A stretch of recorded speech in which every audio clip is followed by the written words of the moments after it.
দেখো কি হয়েছে না হয়েছে সেটা নিয়ে তো আমি বলতে পারবো না, সেটা কোর্ট বলবে, আহ, সেটা বিচার বলবে।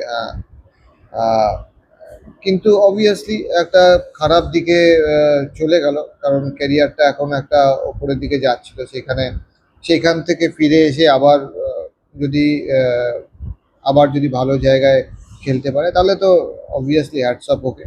বাট এখন আহ, যেখানে গেছে সেখান থেকে আহ, আমি চাই যে আবার খেলার জগতে চলে আসুক, কারণ খেলার প্লেয়াররা যদি অন্যরকম, আগেও দেখেছি আমরা অনেক প্লেয়াররা গিয়েছিল, অনেক প্লেয়াররা এইরকম পজিশনে এসেছে, কিন্তু তারা ওভারকাম করেছে, অনেক প্লেয়ার ওভারকাম করেছে, অনেক প্লেয়ার ওভারকাম করেনি।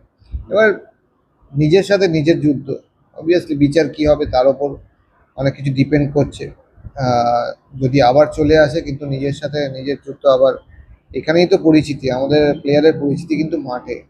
মাঠের বাইরের জগৎটাও অবভিয়াসলি ইম্পর্টেন্ট আছে, তুমি কিরমভাবে কাটাচ্ছ, কিরম সারাদিনটা কাটাচ্ছ।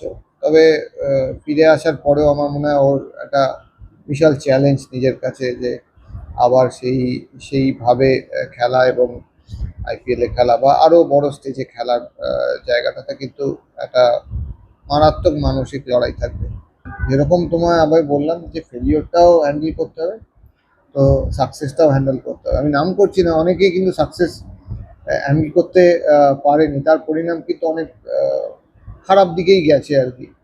তো সেখানে সেখানে ল্যাকিং আছে, নিজের জন্যই ল্যাকিং আছে, যে মেন্টার আছে তারও ল্যাকিং আছে, এবং সেলফ রিফ্লেকশন একটা বড় জিনিস আমার